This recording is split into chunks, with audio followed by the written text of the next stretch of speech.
Collecting foxglove seeds is very simple.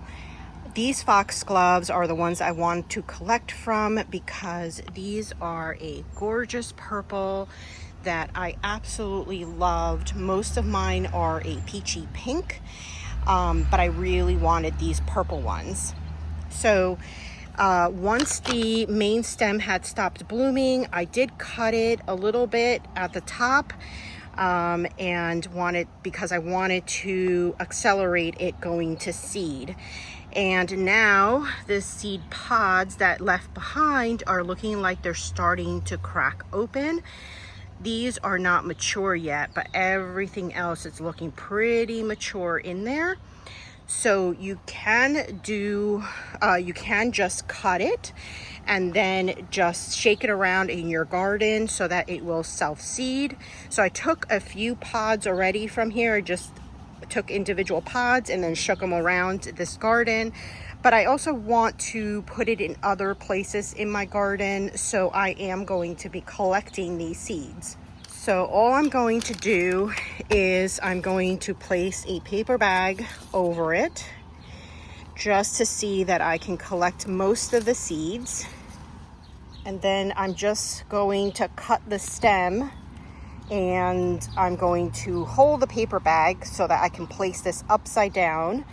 The stem will then release a lot of seeds, or the pods will release the seeds. That. Then I'm turning it upside down. So I don't know if you can see in there, but there are already seeds that got let go in there. So I'm going to do a few more. So with this one, I'm just going to cut it.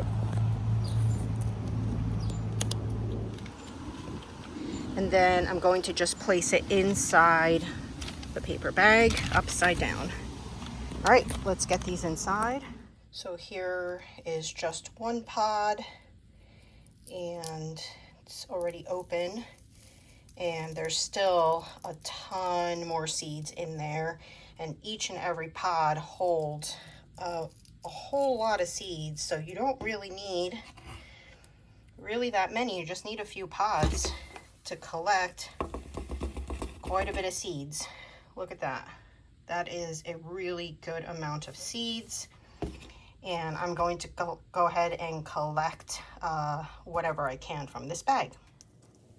Now these seeds that I'm collecting from the purple foxglove may not be purple because they could have cross-pollinated with the peach ones, and the peach ones are hybrid variety, so they probably won't be true to that purple, but I do hope to get a few of those purple seeds. I'm also collecting them because I really would like to sow them this fall, and I want them in specific places of my garden. So I will probably do some in pots and then some in the ground in other areas of my garden. And in case you're not aware, foxglove plants and every part of it is poisonous. So when you are collecting the seed and you're handling this plant, if you're not wearing gloves, just be sure to wash your hands after handling it.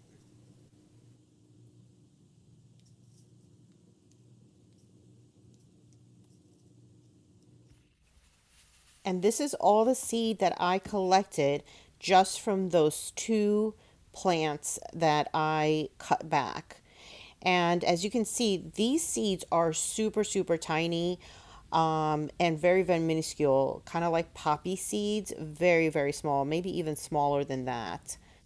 So now I'm just going to store my seeds, as I'm not going to sow them until this fall, and I also have too many for right now. But I love storing them in recycled pill bottles, and this particular one is nice and dark, so you want to keep the seeds from getting too much light. And that's pretty much it. Super easy to collect foxglove seeds, and if you haven't done so, take a look at your plants and maybe they're ready for you to collect. Thanks for watching, and I'll see you next time. Bye.